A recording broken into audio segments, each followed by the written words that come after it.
삶으로 다시 떠오르기. 에크하르트 톨레. 잃어버린 반지. 영적인 문제에 대한 상담가로서 사람들을 만나던 시기에 나는 일주일에 2번씩 어느 여성 암 환자를 찾아가곤 했다. 그 여성은 40대 중반의 교사였는데 의사로부터 몇 달밖에 살 수 없다는 진단을 받았다.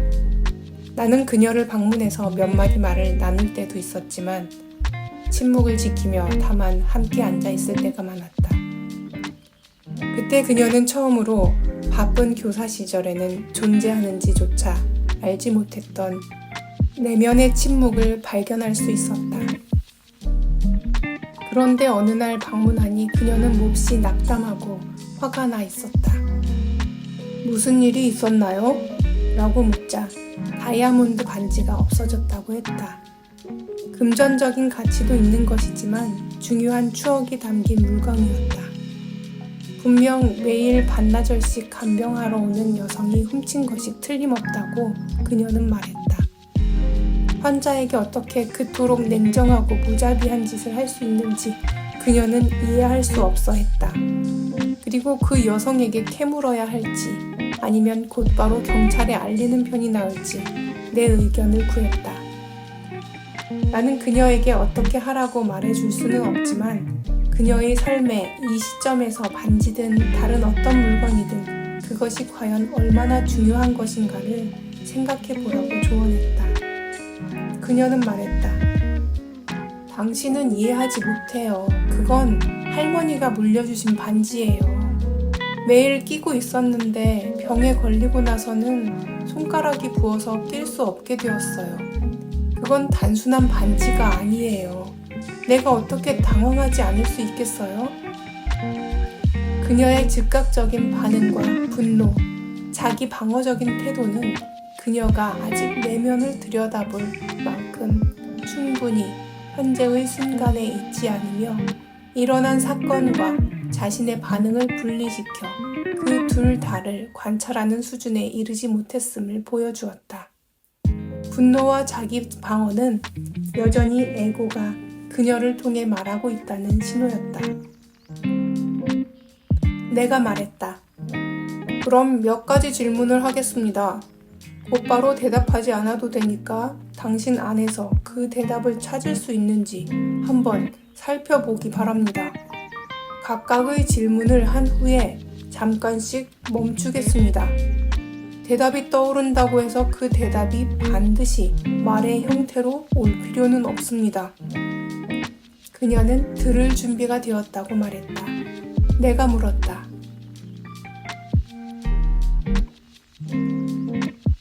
당신은 결국 그것도 아마 가까운 시일 안에 그 반지를 내려놓지 않으면 안 된다는 것을 깨닫고 있습니까? 그것을 내려놓을 준비가 될 때까지 얼마만큼의 시간이 더 필요한가요? 그것을 내려놓으면 자신이 더 작아지나요? 그 손실로 인해서 당신의 존재가 줄어드나요? 마지막 질문 후에 몇 분간의 침묵이 흘렀다. 그녀가 다시 말을 시작했을 때 그녀의 얼굴에는 미소가 떠올라 있었다. 그녀는 평화를 되찾은 듯 보였다. 마지막 질문이 나로 하여금 중요한 무언가를 깨닫게 했어요. 먼저 내 마음에게 그 답을 물었어요. 마음이 말하더군요. 맞아, 당연히 나는 작아졌지. 그래서 다시 한번 그 질문을 했어요. 나는 정말로 줄어들었나? 이번에는 생각으로 대답을 찾지 않고 느껴보려고 했어요. 그러자 갑자기 나 자신의 순수한 있음을 느낄 수 있었어요.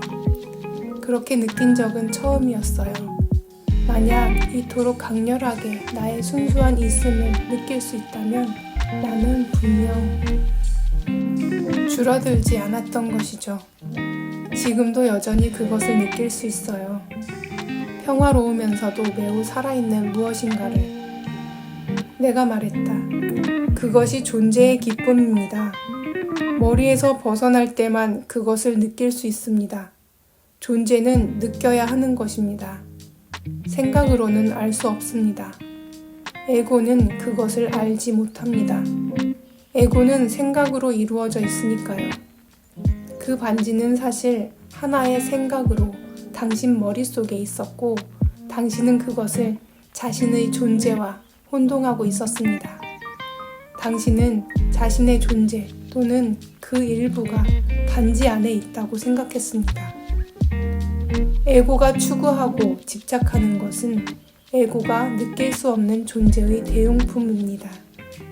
물건의 가치를 인정하고 소중히 여기는 것은 좋지만 거기에 집착을 느끼면 그것은 에고임을 알아차려야 합니다. 그리고 사실 당신은 물건이 아니라 물건에 들어가 있는 나를, 나의 것이라는 생각에 집착하고 있는 것입니다. 상실을 완전하게 받아들이면 그때마다 당신은 에고를 넘어서 갈 수 있습니다. 그때 당신의 존재, 즉 의식 그 자체가 나타나게 됩니다. 그녀가 말했다. 이제야 지금까지 아무리 해도 알 수 없던 누가 너의 겉옷을 달라고 하면 너의 속옷까지 주어라 라는 예수님 말씀의 의미를 이해하게 되었어요. 내가 말했다. 그렇습니다. 그 말은 결코 문에 자물쇠를 잠그지 말라는 의미가 아닙니다.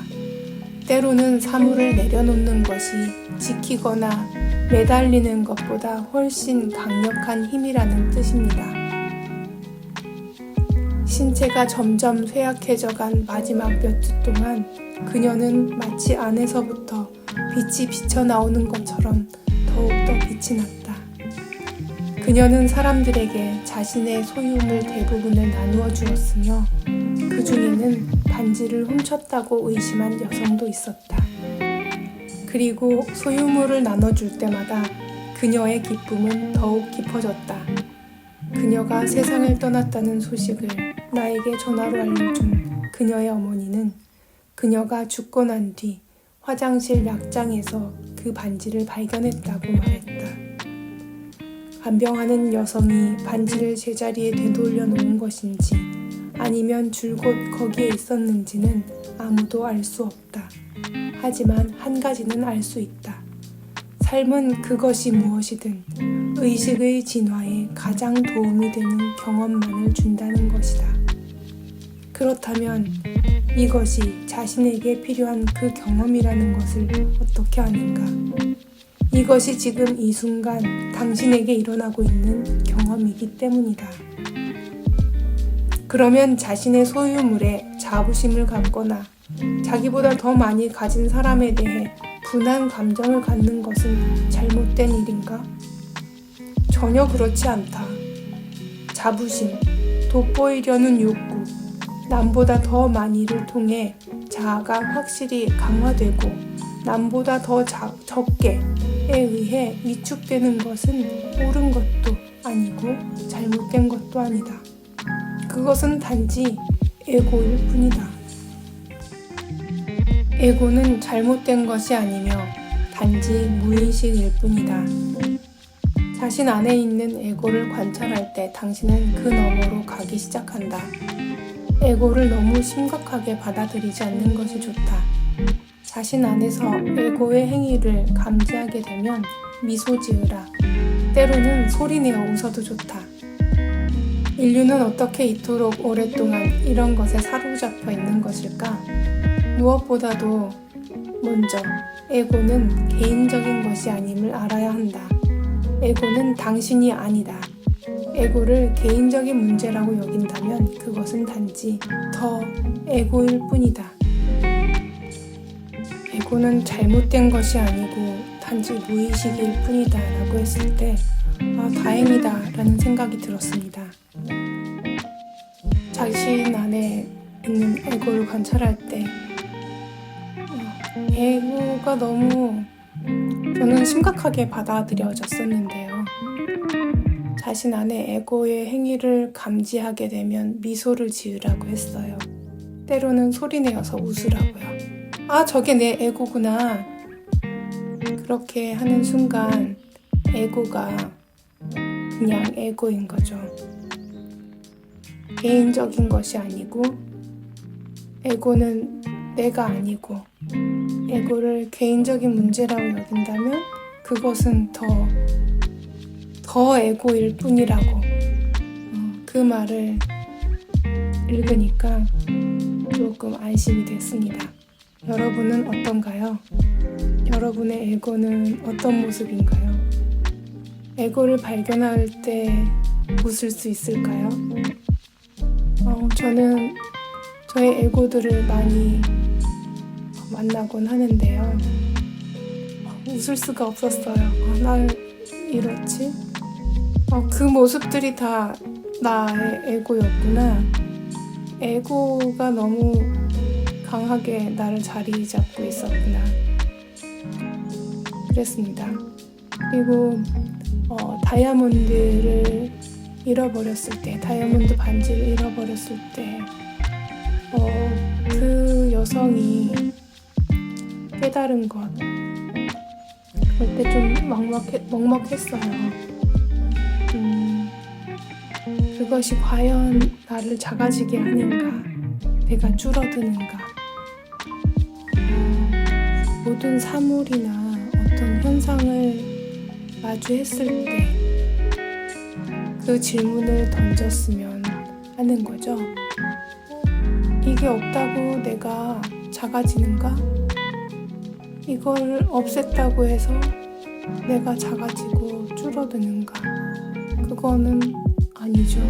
나는 그대로이고 그것은 없는 것이고, 물건에 의미를 두고, 물론 의미가 있는데 그것이 과연 무엇일까?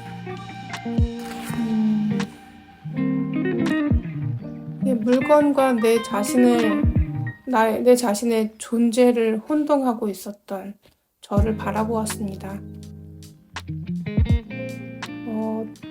저에게도 그런 물건들이 굉장히 많아요. 사실은 모든 물건들이 그런 것 같아요. 이거는 이래서 나한테 특별하고, 이거는 내 것이고, 그러니까 누구도 이걸 건들 수 없고, 이런 거에 많이 잠겨 있었던 것 같아요. 그래서 책도 굉장히 많이 쌓아져 있고요. 옷도 굉장히 많아요. 그런데 아시죠? 입을 옷은 없는 거. 막상 이 옷을 정리하려고 하면 이제 떠오르는 거예요. 이거는 이런 옷인데, 이거는 내가 월급 받아서 샀었던 옷인데, 이것은 내가 어쨌던 옷인데, 이거는 엄마가 줬던 옷인데, 이러면서 그 옷을 처분하지도 못하고 입지도 않아요. 그게 정말 저한테는 왜 이러는 걸까? 그게 이 물건이 아니라 물건에 들어있는 나의 것이라는 생각에 집착하고 있는 것이었던 겁니다. 완전하게 받아들이면 그때 내 에고를 넘어갈 수 있다고 했어요. 그때 나의 존재, 즉 의식 그 자체가 나타나게 된다고 하죠. 의식 그 자체를 찾는 것. 이 책을 다 읽게 될 때쯤 되면 그럴 수 있을까요? 삶으로 다시 떠오르기 에크하르트 톨레의 책을 읽고 있습니다. 한 장 한 장 읽을 때마다 그가 주는 메시지들이 마음에 와 닿고 내가 그랬구나, 나는 그렇구나 라는 거를 느낍니다. 그 순간을 바로 느끼고 기쁘고 알아차리고 희열에 차고 또 슬플 땐 슬프고 그 모든 것들을 그대로 있는 그대로 얻을 수 있다면 정말로 존재 그 자체로 만족할 것 같습니다. 사실은 이 모든 것을 다 모르겠고요. 나는 누구인지, 그것이 그렇게 중요한지, 물건이 그렇게 중요한지, 물건을 쌓아두고 쓰지 않고 쌓아두고 바라보고 다시 만지고 그러는 과정들을 거치면서 나는 이 물질에 연연하는 것, 집착하는 것을 내려놓고 싶다. 정말로 내려놓고 싶다. 그러면 그 안에 있는 나를 만날 것이고 이 물건들 자체도 나의 에고가 있네요. 그리고 이 에고라는 것은 잘못된 것이 아니고 무의식일 뿐이다. 네, 오늘은 에고가 무의식일 뿐이라는 것을 얻습니다. 감사합니다.